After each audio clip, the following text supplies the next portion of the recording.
खटमल और बेचारी जूं। पंचतंत्र की कहानी। एक राजा के शयन कक्ष में मंदरी सर्पिणी नाम की जूं ने डेरा डाल रखा था। रोज रात को जब राजा जाता तो वह चुपके से बाहर निकलती और राजा का खून चूसकर फिर अपने स्थान पर जा छिपती। संयोग से एक दिन अग्निमुख नाम का एक खटमल भी राजा के शयन कक्ष में आ पहुंचा। जूं ने जब उसे देखा तो वहां से चले जाने को कहा। उसने अपने अधिकार क्षेत्र में किसी अन्य का दखल सहन नहीं था, लेकिन खटमल भी कम चतुर न था। बोलो, देखो, मेहमान से इसी तरह बर्ताव नहीं किया जाता। मैं आज रात तुम्हारा मेहमान हूं। जूं अतः खटमल की चिकनी चुपड़ी बातों में आ गई और उसे शरण देते हुए बोली, ठीक है, तुम यहां रात भर रुक सकते हो, लेकिन राजा को काटोगे तो नहीं उसका खून चूसने के लिए।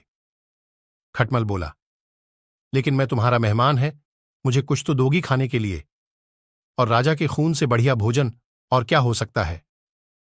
ठीक है, जूं बोली, तुम चुपचाप राजा का खून चूस लेना, उसे पीड़ा का आभास नहीं होना चाहिए। जैसा तुम कहोगी बिल्कुल वैसा ही होगा, कहकर खटमल शयनकक्ष में राजा के आने की प्रतीक्षा करने लगा। रात ढलने पर राजा वहां आया और बिस्तर पर पड़कर सो गया। उसे देख खटमल सब कुछ भूलकर राजा को काटने लगा, खून चूसने के लिए। ऐसा स्वादिष्ट खून उसने पहली बार चखा था, इसलिए वह राजा को जोर जोर से काटकर उसका खून चूसने लगा। इससे राजा के शरीर में तेज खुजली होने लगी और उसकी नींद उचट गई। उसने क्रोध में भरकर अपने सेवकों से खटमल को ढूंढकर मारने को कहा। यह सुनकर चतुर खटमल तो पलंग के पाए के नीचे छिप गया, लेकिन चादर के कोने पर बैठी जूं राजा के सेवकों की नजर में आ गई। उन्होंने उसे पकड़ा और मार डाला।